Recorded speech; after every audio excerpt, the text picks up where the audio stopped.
Belarus rejects the accusation as unfounded.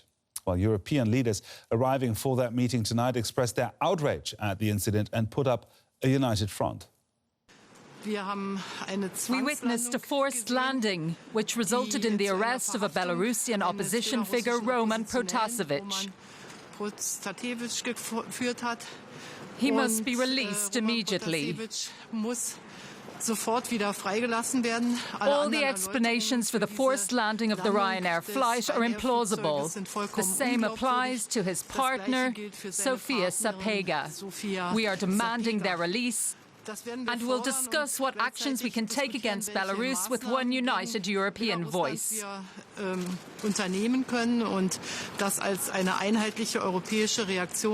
What happened yesterday is an international scandal.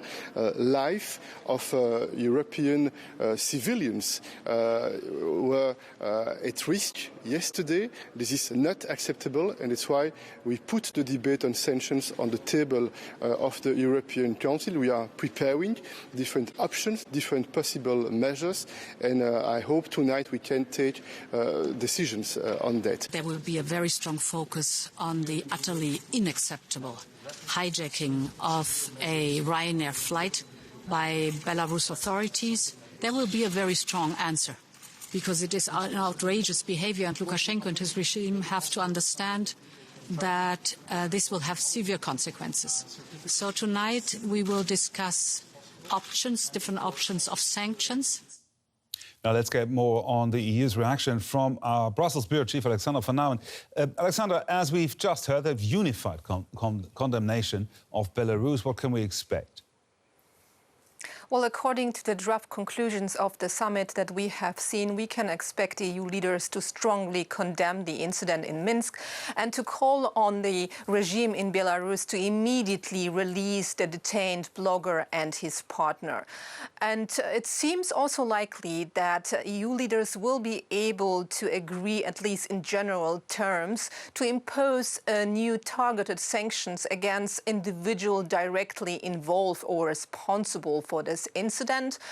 In the draft conclusions, there is also a mention of the European Union flight ban for the Belarusian airlines. And we can also expect the leaders to call on EU-based carriers to avoid entering the airspace over Belarus. This all is mentioned in the draft conclusions. Of course, we need to wait and see if all EU leaders will really sign off on those conclusions. Well, for more sanctions, a unanimous vote is needed. In the past, we have seen again and again Hungary's President Orban tipping the scales, preventing a unified decision, haven't we? Yes, that's totally true. And it's also interesting that we didn't hear from Orban tonight, so it's not quite clear what his position is. And we have to mention that Hungary has already blocked two important statements by the European Union this year. One was a statement condemning China for its security law in Hong Kong, and the other was a joint declaration on the Israel-Gaza crisis. And of course, Viktor Orban is also considered a very strong ally of the Russian President Vladimir Putin, who again is a strong supporter of Alexander Lukashenko in Belarus.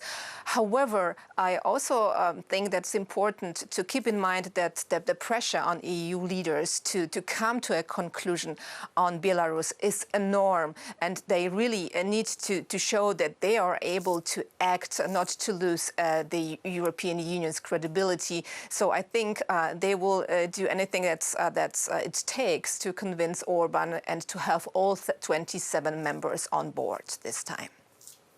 Our Brussels Bureau Chief, Alexander van Nauwen. Thank you, Alexander. And for more background on this, I'm now joined by Jörg Vorbrück. He's Director for Central and Eastern Europe at the German Marshall Fund of the United States. Jörg, Lukashenko seems to disregard everything: the election results, pro-democracy demonstrations, and now international aviation rules. Why was it so important for him to catch the dissident Roman Protasevich? Well, I think the primary intention here is to send a signal to all those, and they are many, Belarusian Democrats who have found themselves in exile. There are hundreds, thousands of people who fled the country for fear of repressions over the last couple of months. Many of them are now based in neighboring countries, especially Lithuania and Poland. Roman Protasevich himself was based out of Lithuania, and they continue their work from there, whether it's in independent media and the political opposition and civil society organizations. And all those felt that they were in safety in EU countries neighboring Belarus. And now they learn that safety cannot be taken for granted. I think the primary effect that the Belarusian regime wanted to achieve with this stunt, with this terrorist act, is to induce that sense of uncertainty with all those who are in exile and continuing their fight from there. Well, our correspondent Alexander von Nauen just mentioned it, that Russia is a staunch ally of Belarus. What is Russia's role in this? Well, this is still very unclear at this stage. There are a couple of pieces that we can put together in the direction of a Russian involvement in this act. We do know that Roman Protasevich at the airport in Athens was shadowed by operatives, by people that he suspected to be working for intelligence agencies that were Russian-speaking. We do know that in Minsk, when the flight was forced to land there, three Russian citizens and one Belarusian citizen went off the plane, in addition to those two that were arrested. We have to suspect that these are the operatives in question. And obviously, are you saying there were Russian operatives? Well, at least 3 of them were traveling with Russian passports. Whether they belong to the Belarusian or the Russian structures is still a question.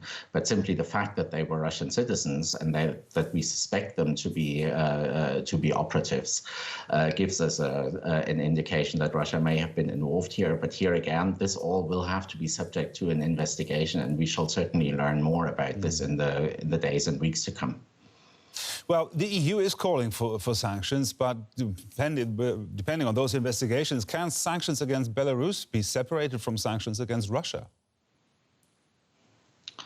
Not really. The Belarusian crisis is one that has been unfolding in close relation to Russia. The massive wave of repressions that Lukashenko has unleashed over the last year against critics in his country, against political opponents, against peaceful protesters, that was possible only because he has the backing of Russia. He receives political support, financial support, media support from Russia. So it is very hard to disentangle these. The European Union, for the time being, has tried to zoom in with its pressure and condemnations on Belarus. It is very cautious in relation to Russia.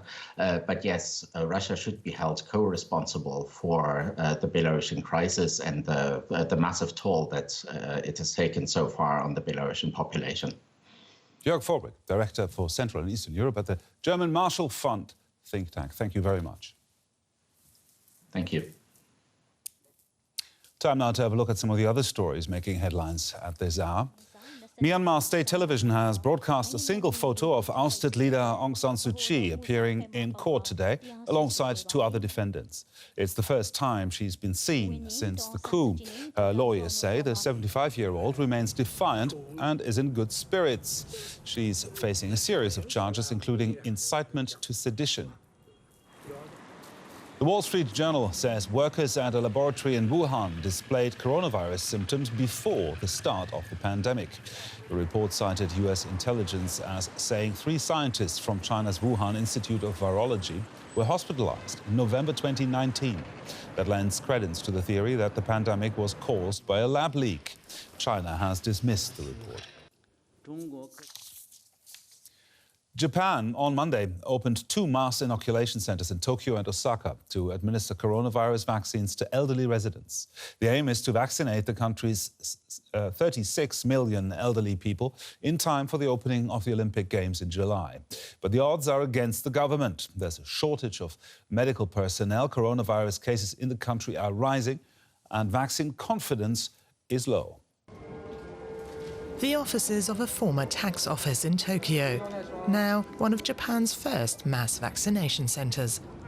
Everyone over the age of 65 is eligible for a shot.